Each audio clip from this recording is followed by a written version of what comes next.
哋見到萬物生長，有從你而嚟嘅氣息，我哋亦都喺當中因着你而更加有動力去做每一個嘅活動，每一個嘅時間。喺呢個大齋期嘅時間，主我哋喺度準備我哋自己，喺各樣嘅禁戒、各樣嘅禱告嘅操練、靈性裏邊要得着你餵養嘅同時，我哋知道你係我哋嘅主，並且你嘅大愛喺當中點去愛我哋，你為我哋釘身流出寶血，亦都為我哋死。但係藉着你嘅復活，你嘅大能彰顯，讓我哋嘅生命得着如花草喺春天裏邊嘅更新。主與我哋同在，上帝，我哋感謝讚美你。求你保守今日我哋嘅聚會，讓我哋各人喺當中都能夠聆聽你嘅話語，並得着更新。奉主耶穌基督嘅名祈禱。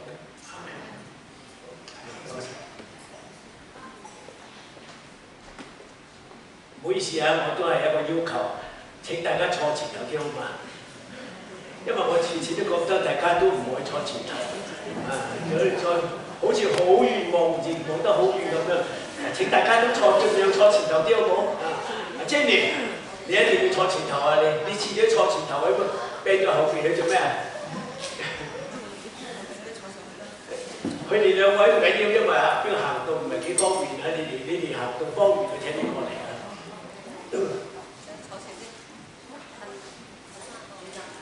係啦，多謝你合作啊！我哋教會入邊咧，好似嗰啲男人有啲光頭咁樣㗎，一般上咧都係呢度全部冇晒頭髮，全部冇晒頭髮，後面有好多頭髮，所以我哋唔好咁樣啊！嗱，今日咧我哋有2首嘅詩歌同大家一齊分享嘅。頭一首嘅詩歌咧，我哋係根據喺哈巴谷書嘅第3章嗰處嘅。呢首詩歌叫做《幽谷嘅盼望》，點大家你聽一聽呢首詩歌啊！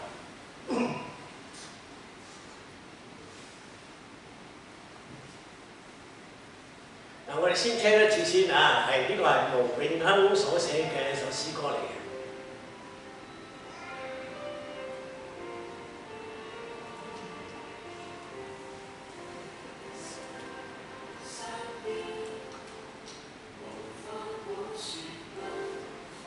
可以大聲啲咁多啊！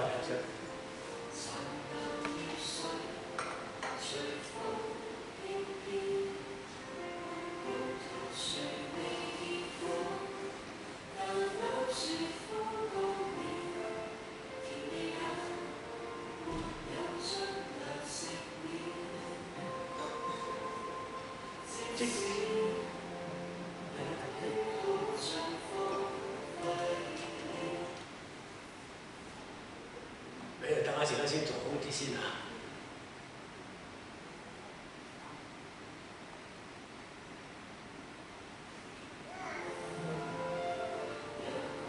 被記錄中氣笑，學行全部已空，泥巴被燒毀了，我靈能靠着神喜笑。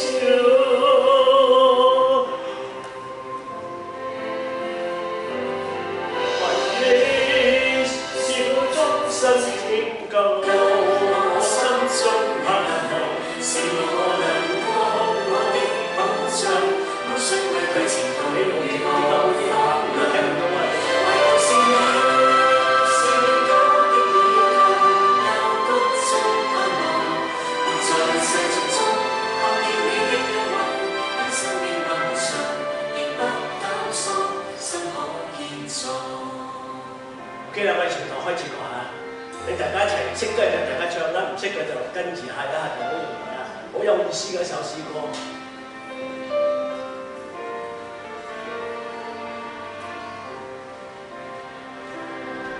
山邊無花果樹不發紅，殘留葉水隨風輕飄，樹未結果，橄欖樹枯乾了，田野也會有出糧食。即使天好像火輝耀，若雲未見，初起笑，學行傳道熱河，泥巴被燒毀了，我仍能靠着神喜笑。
慈愛天父上帝，真係主耶穌基督，在呢個大齋節嘅期間，讓我哋真係好好嘅自己，每一個人在神嘅面前省察自己，讓我哋真係能夠體貼到神你在當年你自己差遣嘅獨生子，在呢個受難大齋節嘅期間當中，心中嗰種嘅思維。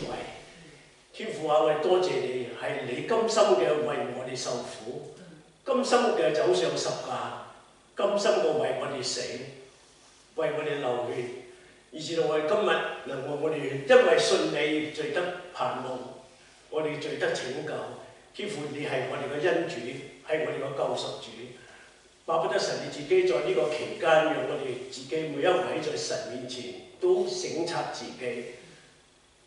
天父，我哋愛你嘅心唔夠，我哋信你嘅心更加唔夠，我哋擺上我哋生命嘅時間更加唔夠，讓我哋真係，即使我落在困難當中，好好叫我哋能夠知道神你冇離開過我哋，你係我哋在幽谷中嘅盼望。無論我哋遭遇到乜嘢，神啊，你能夠在前面帶來嘅聖斗，能夠拖帶我哋走我哋前面嘅每一步。你個眼目能夠看顧我哋，你大能夠可以夠係喺度嚟扶持幫助我哋。我多謝你，讓我哋曉得全然嘅倚靠你。祈禱奉耶穌基督聖名。第二首嘅詩歌咧，大家你聽下，呢首係我哋春年會，邊個參加春年會嘅呢時？呢度1、2、3、4、5、5、6啊！呢首係春令會嘅主題曲啊，請大家聽一次先啊。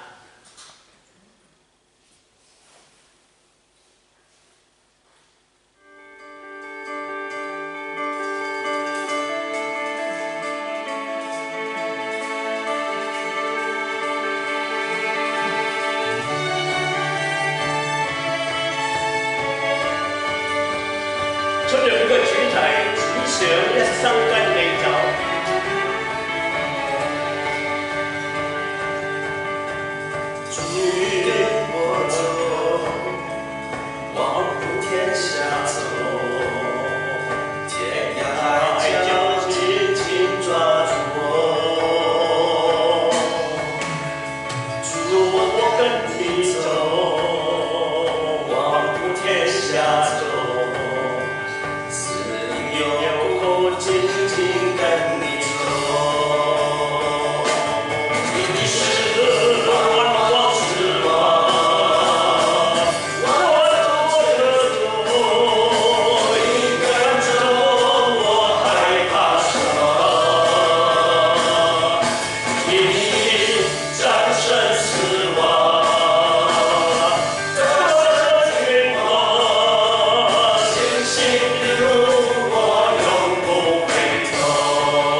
春令會嘅主題曲嚟嗰首啊，大家用一啲心去唱一唱啊！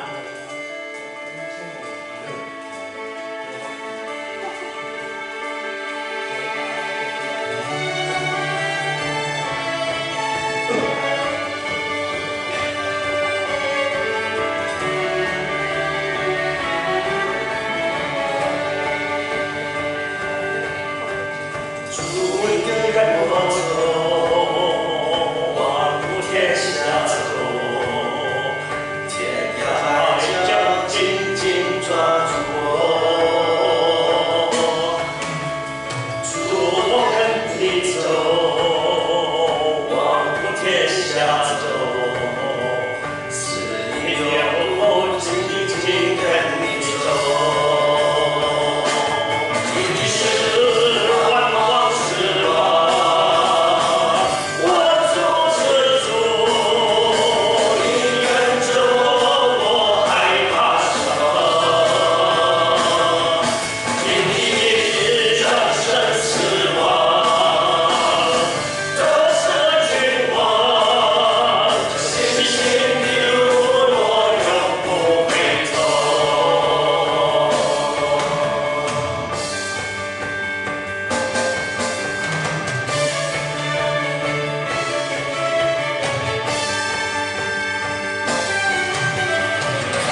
歌所講嘅，我哋願意跟着你走，因為你已經戰勝咗死亡，你係萬王之王、萬主之主。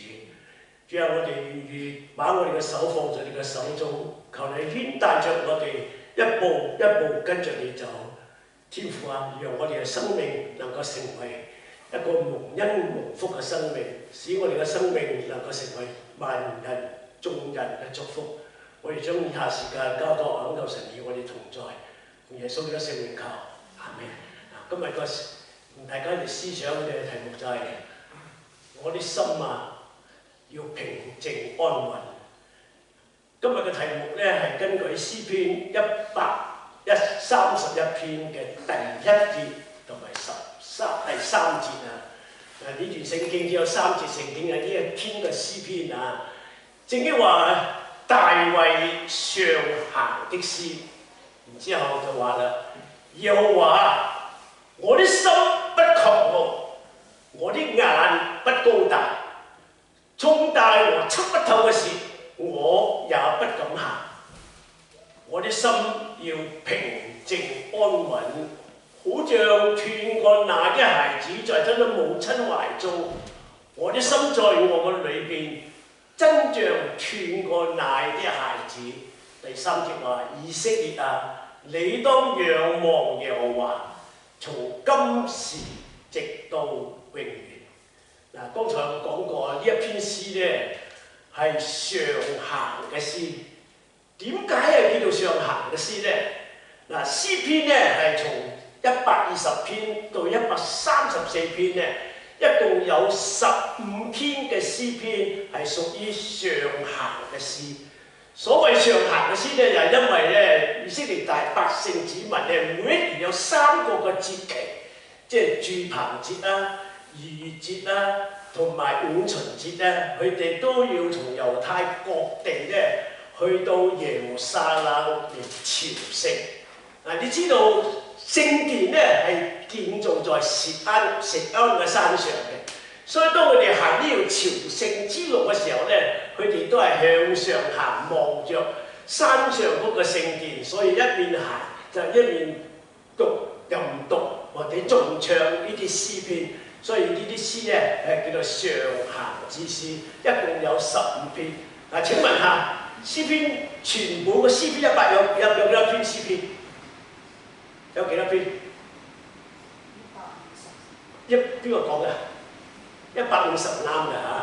嗱，150篇嘅詩篇，上行詩有15篇係佔咗1/10，係屬於呢一類嘅詩嘅。嗱，呢篇詩好清楚話呢個係大衛嘅詩嚟㗎啦。今日我哋就思想啦。所以頭先我講過呢篇詩一開始嘅就指出呢個係大衛嘅詩，可以講係大衛在做王之後所寫嘅詩。雖然只係不過係短短嘅3節聖經，但係呢3節聖經可以講得係佢嘅整個嘅生命個見證，或者係佢信仰嗰個宣告，或者係宣言嚟嘅，係講述佢整個生命個經歷靈性嘅操練嘅一個過程。嗱，我哋知道大衛嘅一生都唔係平平順順嘅，佢亦都唔係一個從來冇過錯嘅人。大衛實在身上有好多個過犯，佢一生入邊遭遇到好多個風雨，亦都遭遇到好多嘅風波危險。佢曾經俾嫉妒佢嘅掃羅王追殺，做王之後咧，佢自己親生嘅仔押沙龍亦都叛變佢，唔單單尋索佢，甚至要將佢殺死。嗱，在呢啲艱苦危難嘅生涯當中咧，佢真係好深嘅感受到係神嘅同在。係神嘅眷佑，係神嘅保守，真係神用天使四面安營嚟保護着佢。但係更加重要嘅係佢自己對神嗰份忠貞不移嘅愛，以及佢對神全然嗰種嘅信靠，以至到佢能夠在坎坷苦痛危難之中安然度過。喺呢篇詩入邊，佢自己見證話，佢話我個心係平靜又安穩嘅。嗱，我想呢個真係一句好寶貴信仰嗰個宣告，以及佢整個生命嗰個見證嚟嘅。我相信今日嘅弟兄姊妹咧，我哋每一個人，我哋在生活上都應該算係富富足足，係一無所缺嘅。我哋都係平平安安、健健康康，我哋都冇咩風、冇咩浪、冇咩雨。但我請問下，我哋係咪真係能夠自己咁樣宣告話，我好平安，我真係好快樂，我真係好滿足咧？我哋可以咁講嘛？能唔能夠咁樣嚟講出你係好平安、好快樂、好滿足？有嘛？有邊個可以講嘅？你冇一無所缺啊？你都好平安啊，好健康。好多弟兄姊妹，我哋每一個主日，我哋都翻嚟教會崇拜。我請問下，我哋係咪內心真係一直都好喜樂？有嘛？會唔會啊？有啲人會，我咁唔敢講全部啦。我哋都曉得祈禱，我哋都曉得交託，但係好多時候祈禱咗、交託咗，然後有好多好多嘅掛慮，有好多好多嘅埋怨。如果我哋真係坦白，我哋每一個人，我哋都要應該承認，我哋都係處在咁嘅屬靈嘅狀況入邊。當然啦，好可能係有啲人咧係有種多愁善感嗰種嘅個性啦，但係我個人感覺到好多時候啊，係我哋因為對神缺少咗嗰個信心，嗰一份嘅內心，特別我哋係缺少咗曉得向神全然嘅交託。信係好容易嘅，全然嘅信賴交託、信靠信服咧，我想呢個係我哋一生，我哋做基督徒真係需要學習嗰個功課嚟嘅。人嘅軟弱係好多時候，我哋好有敬虔個外貌。弟兄姊妹，請我哋坦白下，我哋係咪每個人都有嗰個敬虔嗰個內心？敬虔嘅外貌，我哋可以做出嚟、裝出嚟，我哋可以扮演一個基督徒，好有信心嘅基督徒。但係你個內心我哋睇到，你唔需要裝扮，所以你個內心係最真實嘅。請問下，我哋係咪真係有嗰個敬虔嘅內心？我哋要得信，我哋話我哋信，但請問下你係咪要得全面嘅依靠？詩人大衛呢一份嘅所謂去信仰嘅宣告同埋生命個見證咧，我想呢個真係可以作為我哋每一個屬神子女嘅一個最好嘅提醒嚟嘅。喺詩入邊，大衛嘅心只能夠平靜安穩、喜樂知足，唔係因為佢係君王，係一國諸尊，擁有豐厚嘅財富或者崇高嘅地位。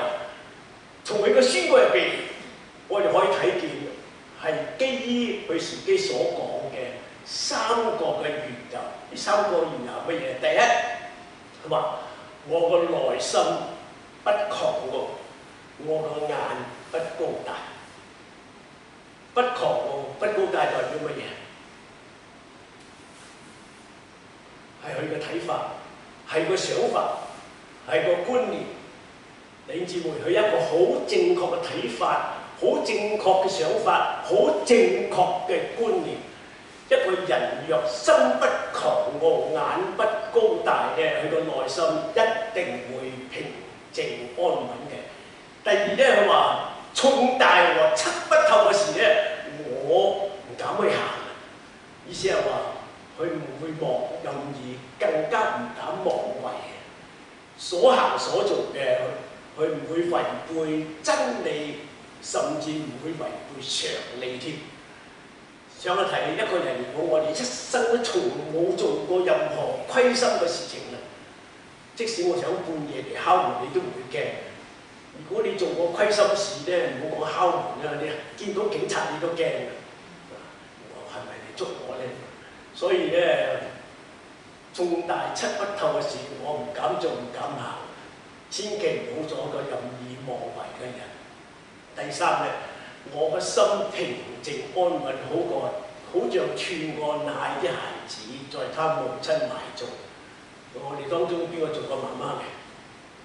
我哋好多做過媽媽。我哋都頭先有兩個 baby 嘅，嗰兩個 baby 去咗邊度？係個 baby 個媽媽事啦。啊！詩人話佢安穩在神個懷中咧，係佢個信心從不疑惑，愛心不動搖。你想係一個斷過奶嘅孩子咧，未斷奶嘅孩子會唔會嘈啊？餓咗就會嘈啦，斷咗奶嘅孩子咧就係你只係安安穩穩瞓喺母親個懷中，佢唔會好似成日都嘈一啲嘅，見到啲嘢就唔有嘈啊。係佢對神全然嗰種嘅信靠，嗰種嘅信服啊！弟兄姊妹，呢個係我哋對神堅定不移嗰種嘅信心，用信心去克服咗面對呢個多變嘅環境。一個人能夠全心去倚靠神，而不變應萬變咧，我哋個內心肯定嘅會平靜，就會安穩。嗱，我哋今日要同以上我哋所提到大衛嗰種心境嘅3點咧嚟探討下嚇。第一，頭先我講過，呢個係佢個想法，係佢個看法，係佢態度嗰個正確。詩人話：我個心不狂傲，眼不高大，呢個係大衛嗰種嘅生命嗰種嘅美德嚟嘅，亦都係佢得咗平安喜樂嗰種嘅秘訣嚟嘅。嗱，你睇下當年佢殺死嗰個巨人哥利亞之後咧，掃羅王咧就同佢一齊嘅凱旋嘅回歸嘅時候，又發生咗咩事情咧？當佢同殺死呢個哥利亞同掃羅回歸入城嘅時候，發生咩事情？有一群婦女從城門走到城門中嚟迎接佢。嗰群婦女點樣話咧？跳舞啦、舞蹈啦、高歌啦、頌讚啦，講咩話？掃羅殺死千千，大衛殺死萬萬。如果我哋係大衛，聽到咁嘅説話點樣？如果你聽到哇，要掃羅即係殺死千千，我咧殺死萬萬，可能嘅佢可能會好驕傲啦，人家仲讚我，梗係好驕傲啦。但係你睇到大衛完全佢冇一啲個心高氣傲，亦都冇陶醉在人嘅頌讚當中，亦都冇乘機嘅邀功嘅奪取高位喎。聖經用咗一句説話嚟形容當時大衛嗰種嘅心境嘅係乜嘢咧？聖經話佢照常彈琴，你睇到咩咧？佢仍存着一顆平常嘅心。我好欣賞真係呢一種嘅謙虛嗰種嘅美德，所以佢話我個心不狂傲，眼不高大。事實上呢個正係佢生命嗰種嘅生命嘅見證嚟嘅，生命嘅表態嚟嘅。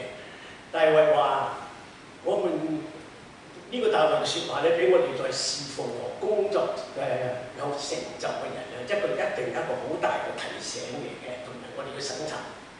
嗱，想一睇，如果你在工作或者你事業有成就嘅時候，一定嘅有人會稱讚你，有人會讚賞你嘅，係咪啊？一定嘅啦，肯定嘅，每一個人有，就算我喺教會一樣嘅。但係我哋係唔係能夠心不氣傲、眼不高大，會將一切嘅榮耀都歸俾神？你係咪能夠好似大衛咁樣，抱著一種平常嘅心，人有人講，我自己有我自己嘅做法？有好多人可能好謙虛到回答話：哎呀，你過獎啦，你過獎啦！我唔敢當啦，唔敢當。其實咧，佢個內心咧真係飄飄然啊，甚至盼望人家更大聲講多幾句，俾所有人都聽到。我哋口講不敢當，不敢當，一轉過身就全部當晒啦。人係咁嘅。有時我自己都會可能都會咁樣，我唔敢講我自己冇啦，我都可能會有咁嘅讚賞我嘅時候，你知冇？大衛曾經有2次咧，佢可以輕而易舉將掃羅殺死嘅，大衛冇做。其實佢唔係冇做，佢都唔敢去做。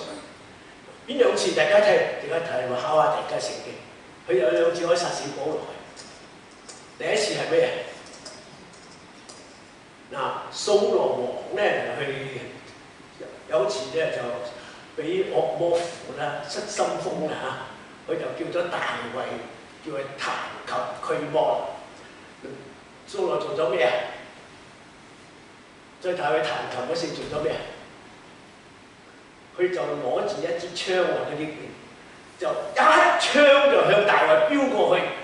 一心想要將大衛殺死，聖經話佢個槍好大力喎，飆出去插喺牆上喎。如果係當然大衛一下就避過啦，大衛殺死萬掃羅殺死千啫，梗係殺死萬嘅人，梗係避得過你殺死千嘅人嘅槍。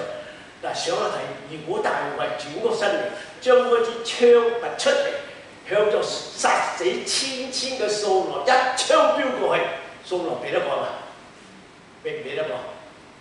俾唔俾人講？掃羅已經做王多年啦，心廣體魄啊，肚腩大啦，身手遲鈍，一槍就去將佢吉死。大衛冇做喎。喺第2次更加就好得意啊！嗱，大衛為咗逃避掃羅嘅追殺咧，係避咗一個山洞，基隱底嘅山洞入邊。咁啊，掃羅追到嗰時咧，人有3急啦，佢就入去山洞入邊解決。當一個人喺明入咗暗啊，乜嘢都睇唔到㗎啦，係嘛？但係常在暗中嘅人咧，就睇得清清楚楚。一睇到大衛同埋佢嗰班跟佢嘅人掃羅嚟啊，喺踎喺嗰時啊，哇！你行過一殺得到，乜都搞掂晒啦，咁你就好慘，你可以做王。大衛有咩做啊？大衛做咗咩啊？佢攞住張刀。喺到掃羅嘅後邊，將佢一塊嘅衣襟割咗。掃羅知唔知啊？知唔知啊？你以為咁容易做啊？斬開排骨，一刀落去一刀兩斷得喎。叫你斬一個衣襟一塊布啊！你用刀削一塊布，揭啊！你削唔削得到啊？你個刀幾利都好啦，你削我嘅心睇下我知唔知道？真係奇怪喎！掃羅一啲都唔知喎，削開個塊布都唔知喎。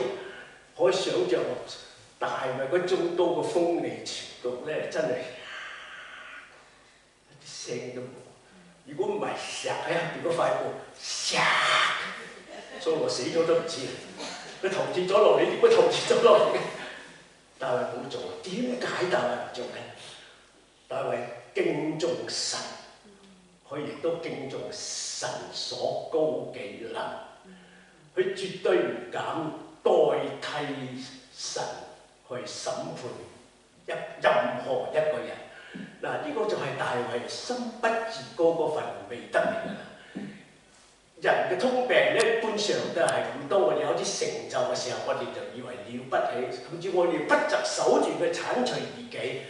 特別啊！對嗰啲對我有威脅性嘅、對競爭嘅對手咧，我哋真係個心腸硬，一有殺過就冇放過。你做過嗰啲大嘅人，大多數都有咁嘅心志喺度講，一定唔讓任何人高過我自己，一定要將啲人除去嘅。因為一個人如果心中無神咧，眼中又有人啊！我好強調呢句説話。人心中無神，個眼中就唔會有人㗎啦。心中有神嘅人，你就會愛人、尊重神所做嘅人。如果心中無神，你根本上唔將人放喺你嘅眼中嘅。有一句咁嘅説話，唔知大家有冇聽過咧？要毀滅一個人咧，就係使到佢先驕傲。我唔知大家同唔同意呢句説話？一個人驕傲咗啦，我哋要毀滅呢個人就俾先驕傲啦。邊個叫我哋驕傲先？係咩人叫我哋驕傲啊？係魔鬼啦！係人嘅罪啦，係人嘅驕傲啦。好多時候我哋都認定我比你好，我比你強，我比你更加本事，我比你更謙卑。嗱，當你講我比你更謙卑嘅時候，我係咪好謙卑啊？我比你更謙卑啊！我係咪好謙卑啊？你上一睇咧，我比你謙卑嘅時候，我係咪謙卑？我比你謙卑，係咪我好謙卑啊？是不是我比你更謙卑啊？梗係唔係啦！當我哋講我比人謙卑嘅時候，事實上我哋幾能謙卑嘅，我係好驕傲，我比你謙卑嘅，我比你謙卑嘅，你謙卑啊？我比你更謙卑。一個自以為謙虛嘅人，其實淨係佢嘅驕傲，所以有啲人係真係好會講謙虛應酬嘅説話嘅。事實上我係假嘅謙虛，真嘅驕傲。記得。如果我哋在工作，我哋在事業或者在我哋嘅侍奉有任何嘅成就，唔係你俾人本事俾人叻，呢啲都係神嘅恩典，係神嘅祝福嚟嘅。請你聽下，使徒保羅在哥林多前書第4章第7節所講嘅説話，使你與人不同嘅是誰？你有乜嘢唔係我所領受嘅呢？若係領受嘅，為何你自誇好似唔係領受嘅？事實上，我哋所擁有嘅一切都係神嘅恩典，神賜俾我哋，同神所領受嘅。如果係神賜俾我哋，神同神領受，有咩可以誇口呢？所以睇到嘛，我哋擁有一切其實都係神嘅恩典，都係同神所領受嘅。我哋除咗感恩之外，根本上冇一樣係值得可誇嘅。我以前在馬來西亞做牧師嘅時候，甚至我在傾收做牧師啊，我好強調、好注重一點嘅就係、每一個農曆新年嘅時候，我哋都要舉行感恩嘅，為向神感恩嘅。神帶領嘅一年嘅日子，從歲首到年終，同每一日、每一夜，都係神嘅眷佑保守。所以我哋好強調，我哋新年嘅時候要舉行感恩，唔單單感恩，我哋要為着所領受嘅恩，我哋獻上我哋感恩嘅祭。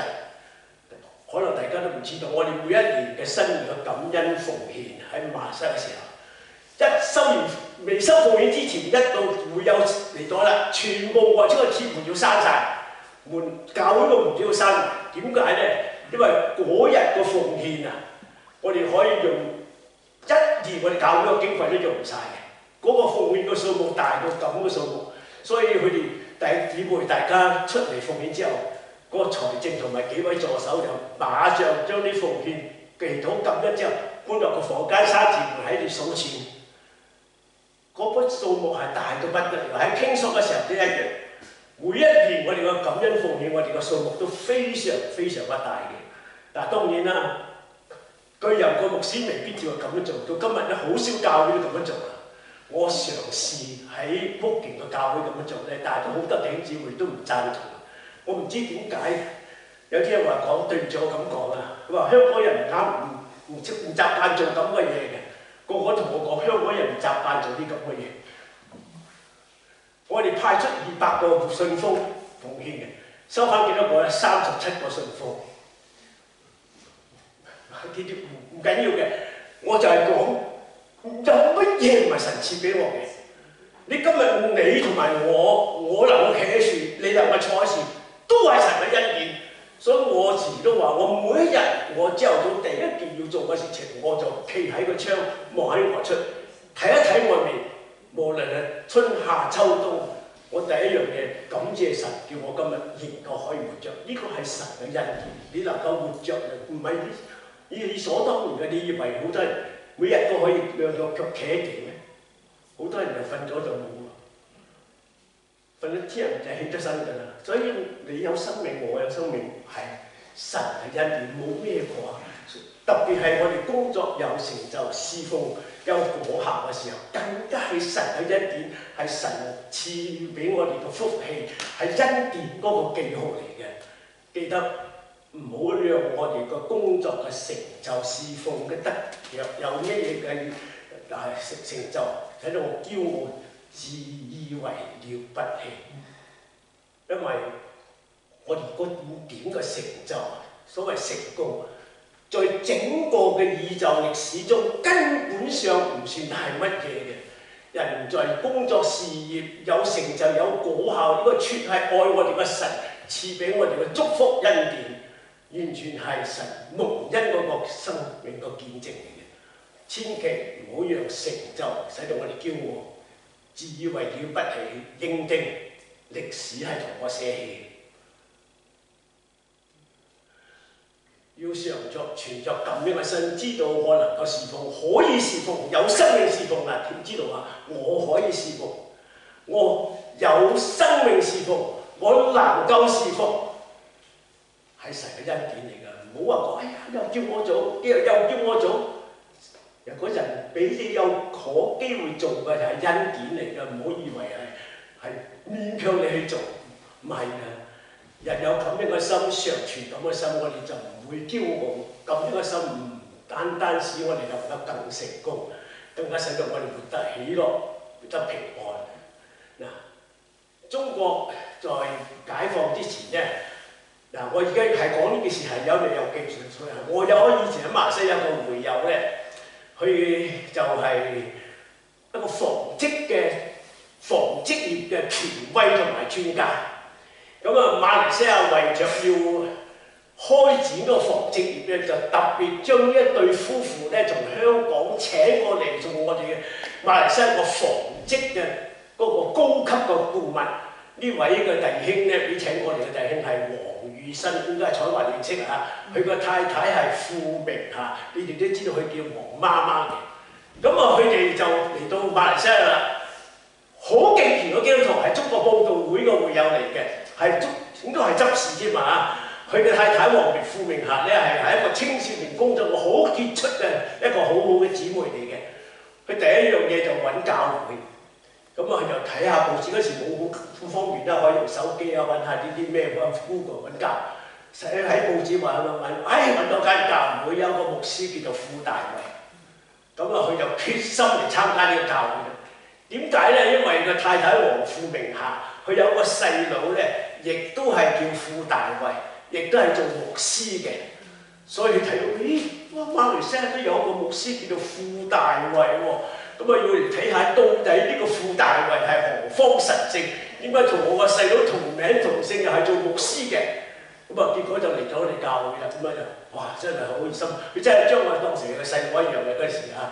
咁啊就喺我哋教會就幫助好多，特別係青少年工作，去做到非常非常好嘅事工啦。咁啊，佢個丈夫係紡織業嘅專家啦，好可能咧呢間工廠咧喺上海呢間紡織廠咧，當時我唔知佢唔係有份，佢就係同我講呢個故事嘅嚇，講呢個事實嘅。同埋呢間工廠咧，呢個紡織廠咧係由一個基督徒所開嘅，咁咧。因為係基督徒所開啦，所以每一個晏晝咧都有午餐嘅供應嘅。因為每一次食午餐之前，因為係基督徒所開，就先唱謝飯歌嚟感謝神啊！感謝天父保佑平安，讓我肉體賜我一餐，更加賜靈糧，心靈健康，敬虔為人，討主喜悅。阿門。唱完之後，大家一齊食飯，全人感恩食飯，咁樣嘅心嚟食飯，歡歡喜喜食飯。後來解放啦，中國解放之後咧，工廠收歸國營啦，研究有午餐，因為過去做落嚟就做埋落去啦。工人都好習慣啦，一食午餐就大家就企上嚟唱謝飯歌啦。咁啊，嗰個主管咧聽上嚟真係好唔高興啊，好反感啊！所以咧，佢就特別嘅自己寫咗一首嘅反謝飯歌，就逼啲會友從此之後唔再唱謝飯歌，要唱呢首反謝飯歌。啲反謝飯歌係咩嘢咧嚇？什麼天賦全是混蛋，我們吃的自己血汗，我做流氓，你來擺陣，我不幹我你就完蛋。我下邊嗰兩位你太粗魯。嗰啲工友冇法子被逼去唱嗰隻，你只可以上一睇啊！我哋存有咁嘅懷恨嘅心啊！食飯唔單止食唔滋味，食落肚都唔消化。搶謝飯歌存有咁樣嘅心，歡歡喜嘅食落幾開心，出咁嘅歌，點食得落啫嚇？食落去都唔消化啦。第二，大衛話測不透，重大測不透嘅事咧，我不如惹行。意思係講咧，凡係未知嘅測不透嘅事咧，我絕對唔敢妄以金，唔敢妄為啊！去認定一切嘅事必須都係由神嚟指引，佢只有全心嘅信靠、全心嘅倚賴，有神嘅同在，有神嘅幫助，佢就能夠做佢唔能夠做。有神嘅指引，佢嘅心中一定會充滿着喜樂平安，更加唔會行差踏錯。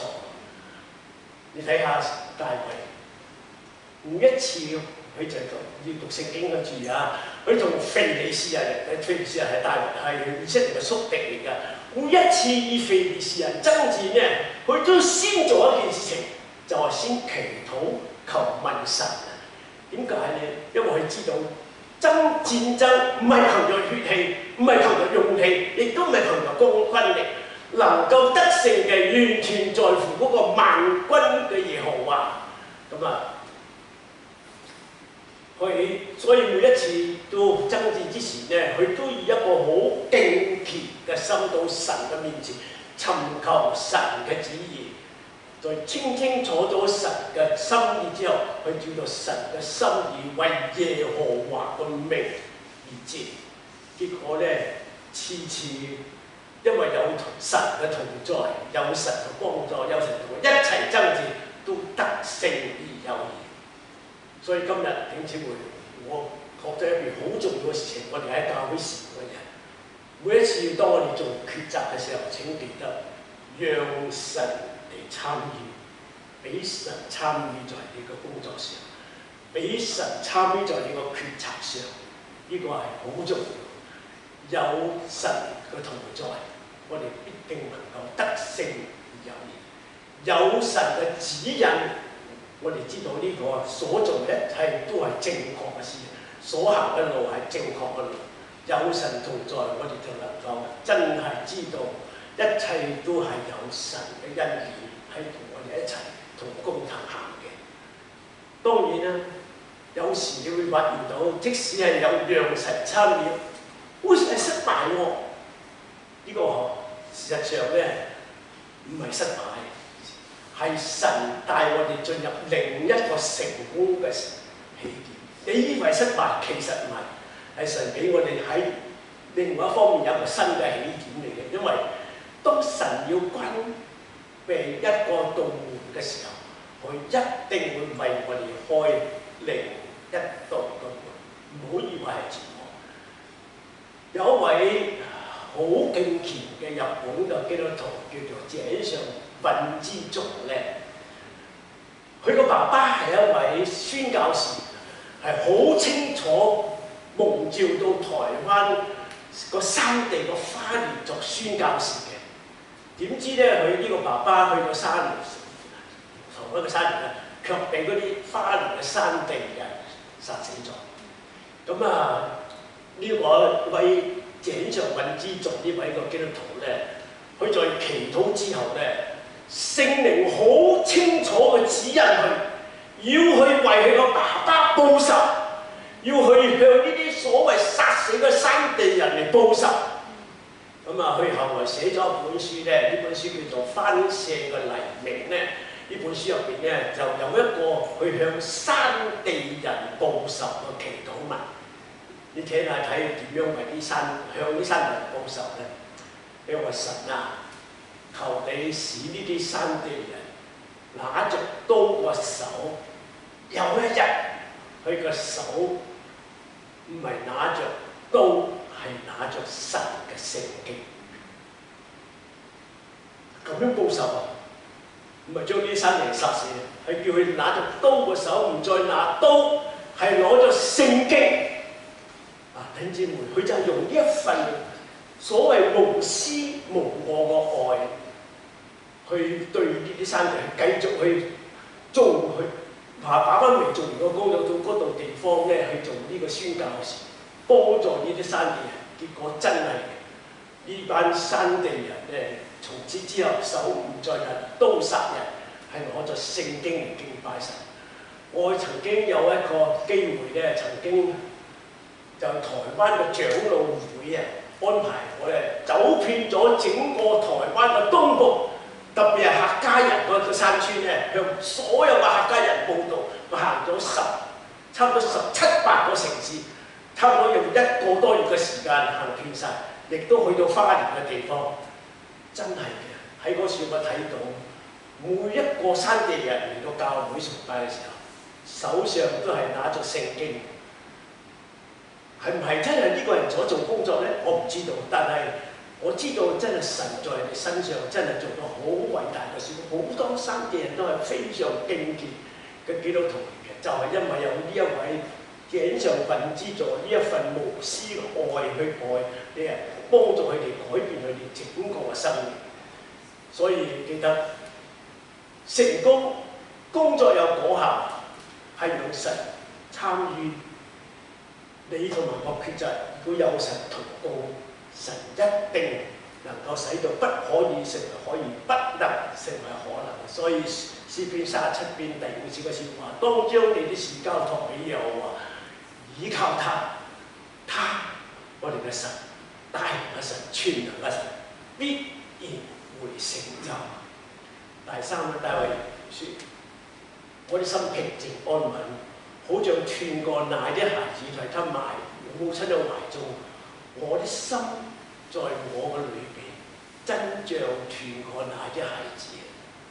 嗱，你想詩人要我哋做咩咧？要我哋躺在好似孩子躺在母親嘅懷裏，嗰斷過奶嘅孩子平靜安穩。嗱，呢個係一種好正確嘅態度嚟嘅。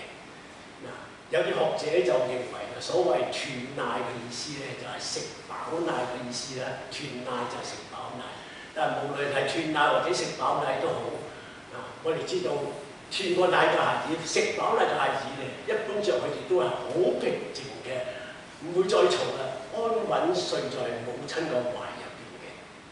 詩人喺呢處講到個斷奶，斷奶咧、戒奶咧，我哋講啦嚇，係一個孩子成長過程一定有嘅過程同埋經歷嚟嘅。當個小朋友慢慢長大嘅時候，長到某一個月份或者某一個最低限度唔會超過2歲啊？會唔會啊？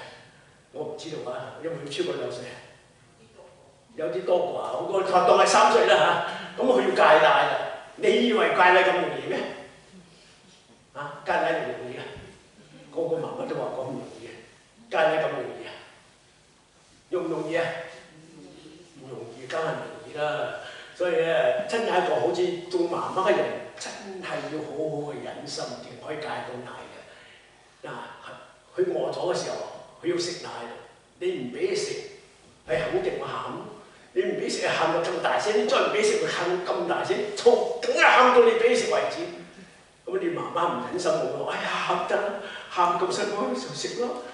所以永遠都戒唔到奶㗎。所以要戒奶咧，真係好媽媽要好好忍心定咗做嘅嚇。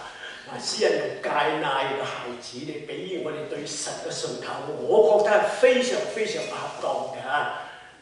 頭先我講嘅戒奶好唔容易嘅，佢食慣特別係食緊冇奶嘅人啊，你要戒更加唔難。佢唔好食任何嘢㗎，食開冇奶嘅人，你走去俾佢食牛奶都唔食嘅，奶粉都佢唔食嘅，一定要食翻媽媽嘅奶。咁你係喊啦，又喊，你唔忍心咪俾佢食咯。所以好多好大都戒唔到奶，就係咁樣咯。啊，你唔忍心就戒唔到奶㗎啦。如果但係我哋做媽媽嘅人咧，如果我哋肯堅持忍心，無論點樣索求都唔俾佢，只係咁播一邊，愛錫佢，叫佢真係覺得媽媽唔係唔俾你食，唔係唔愛你啊，覺得係愛錫你，係俾佢有一種安全感。慢慢佢就習慣咗，就安穩平靜啦。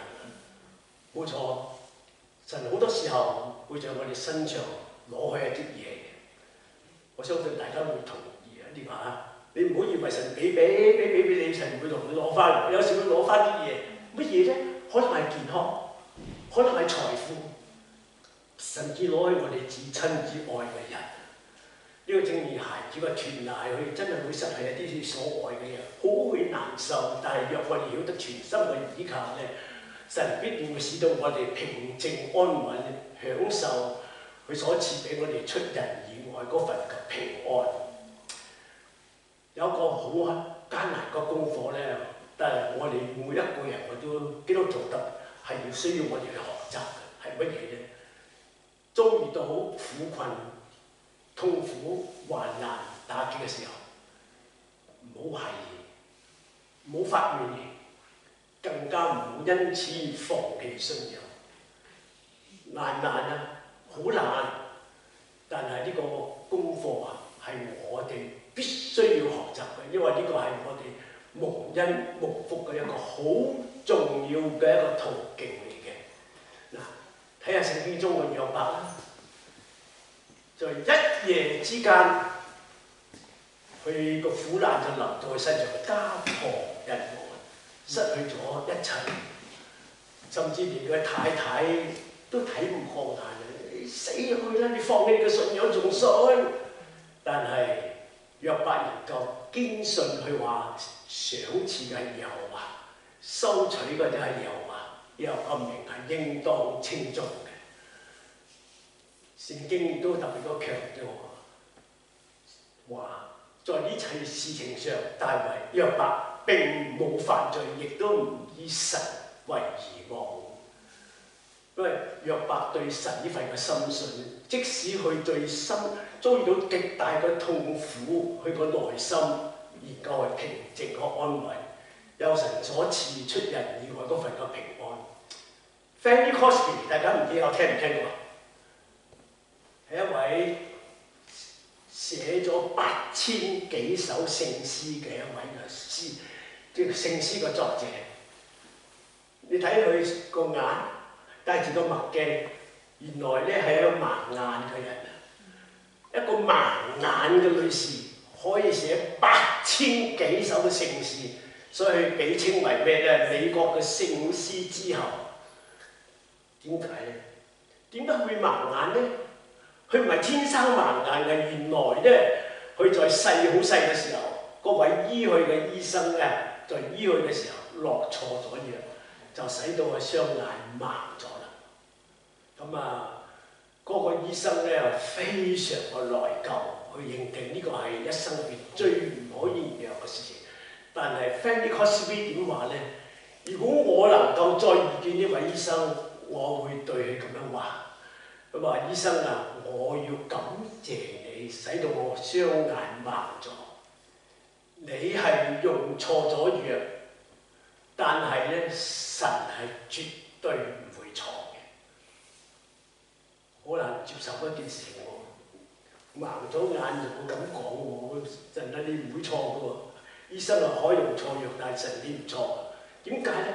你話我相信呢個係神嘅旨意，叫我一生嘅眼盲，就係要我能夠專一嘅讚美佢，亦都借着我所寫嘅聖詩鼓勵別人，亦都咁樣嚟曉得去讚美佢。佢所創作嘅8000幾首嘅聖詩，呢啲讚美詩就係見證一件事情，就係佢係一個最喜樂嘅人，一個信服信靠神嘅人。睇到嘛，即使落在困境之中，佢個心仍舊係充滿咗喜樂平安。佢唔會因為逆境埋怨，亦都喺困苦中佢曉得信靠，曉得感恩，曉得找住神愛嗰種嘅應許嚟嘅。從今日嘅經文，我哋為咗我哋嘅信仰做一個好短嘅見證嚇。好啦，第一樣，詩人大衛話：我啲心平靜安慰。呢個係一個真實信仰、全心信靠神嘅我哋嘅生命嗰種嘅經歷。第二咧，要常存感恩，確知我一切嘅成就都係神嘅祝福，係神嘅恩典，係神嘅賞賜。一個人如果曉得感恩，佢一定就唔會驕傲啦。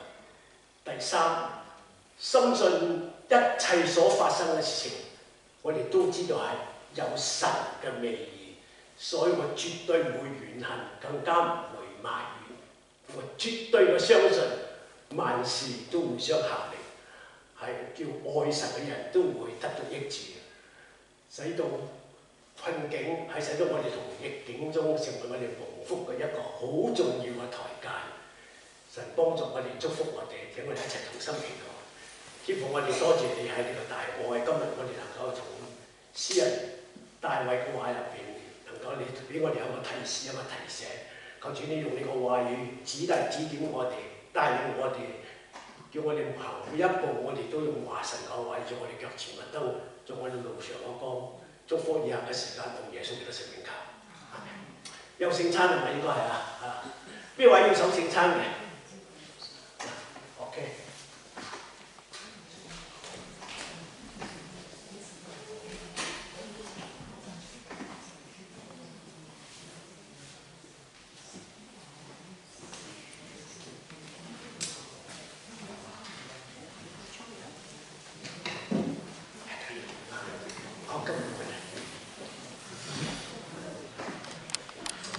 係要今日要領聖餐嘅弟兄姊妹請你出嚟啦。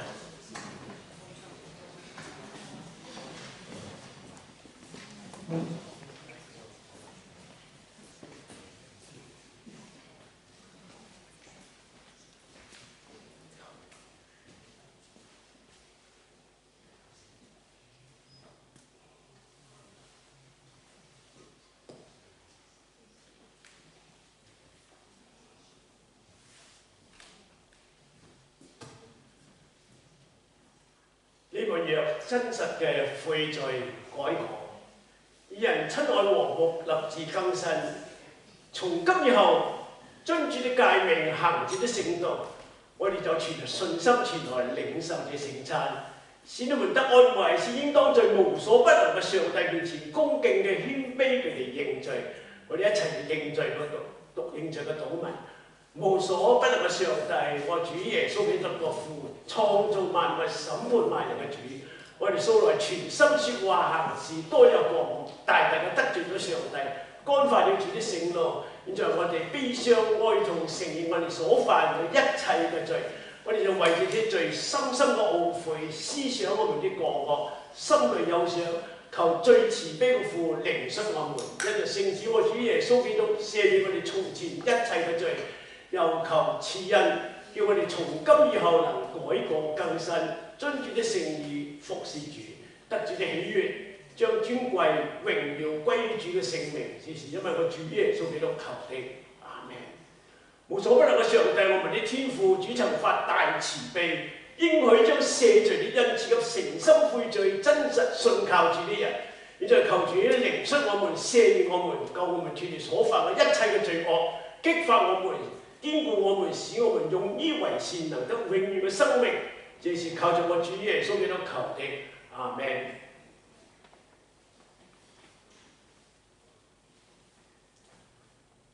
無所不能嘅上帝，我們的天父，為要救贖我們，曾發大慈悲，使獨生嘅聖子耶穌基督在十字架上受死。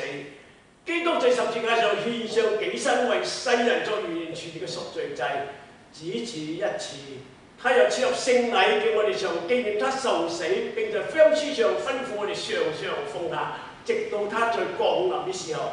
現在我哋恭恭敬敬伏求慈悲的父，應允我們的禱告，又賜恩使我哋遵著聖子救主耶穌的命令，紀念他受死而害。領受這餅和酒，就是領受他的聖體寶血。主耶穌基督被賣咗那一夜，拿起餅來，祝謝了，就擘開，遞給他的門徒說：你們拿着食，這是我的身體，為你們捨的。你們如此行，為的是紀念我。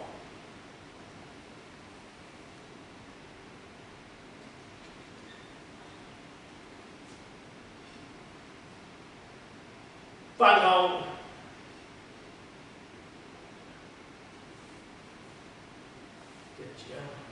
要照樣拿起杯來，祝謝了就遞給他們說：你們都要喝，這杯是我的血所立的新約，為你們和眾人免罪流的。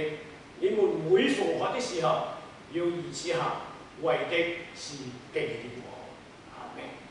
一齊讀謙恭近主嘅禱文。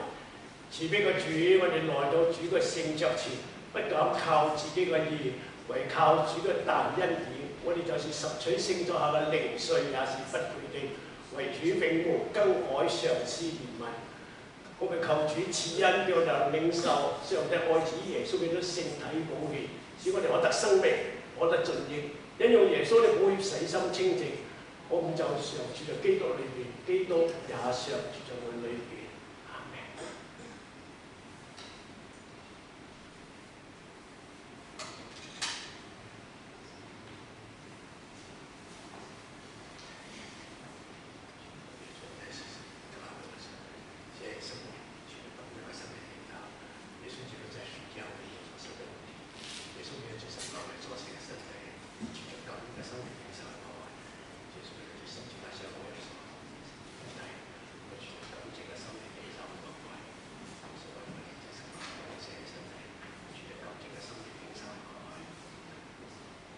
我哋一齊食餅，我哋紀念我哋嘅主嘅大，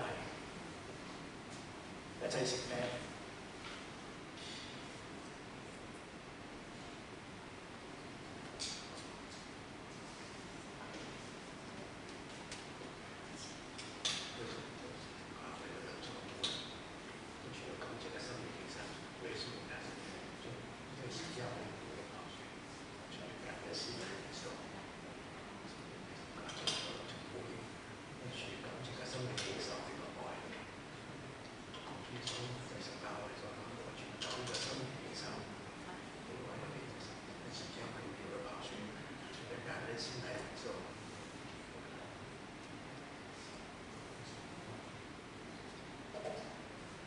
我哋一齊飲杯紀念我哋嘅主。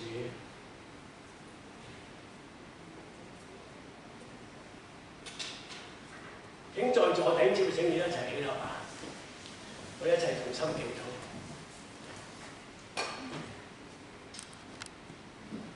天父，我哋本來不配嘅人，今日我哋可以坦然無懼嘅嚟到你嘅施恩座前，得靈恤蒙恩惠，領受呢個聖餐。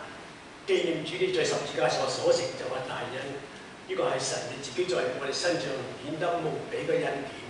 讓我哋知道主耶穌基督你為我死，為我流血，我願意將我生命再一次為你擺上，願意我哋為你而活，願意成為你個見證，幫助我哋曉得愛人，更加曉得愛神。天父啊，讓我哋每一位都成為一個見證喺人嘅面前，係神你嘅子女。願神祝福大家，有我哋賜俾每一位有出人意外嘅平安恩典。我哋咁祈求，多謝耶穌基督聖名，阿們。我哋領受神嘅祝福，但係我主耶穌基督嘅恩惠，天父上帝嘅慈愛，聖靈嘅感動交通，常與我哋眾人同在，從今時直到永遠，阿們。請坐，將時間交翻俾。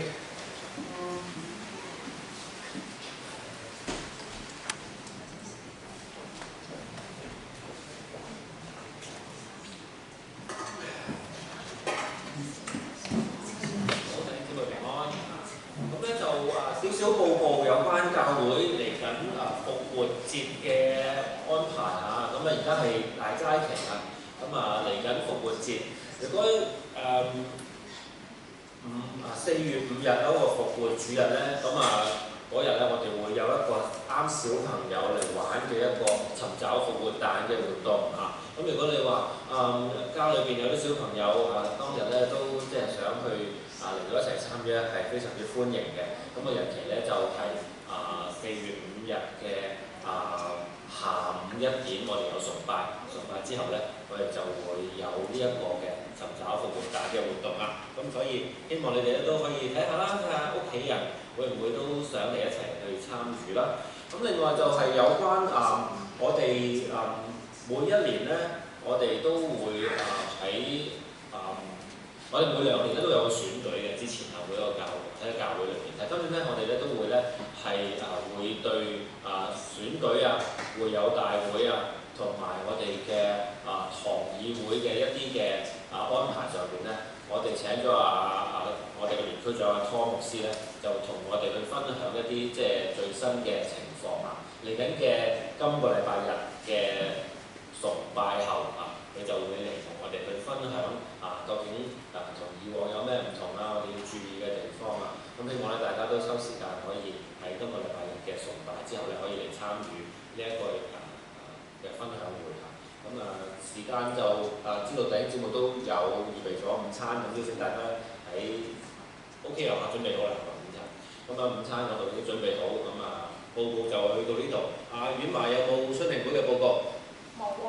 OK 好。我就係想繼續講咧，如果大家邊個有感動咧，幫下手煮嘢食咧，我4、5、6月都有位。好啊。Thank you。OK 好咁就今日我哋嘅聚會到呢度啦。請馮師為我哋有個午餐嘅祝福咁我哋開始啦。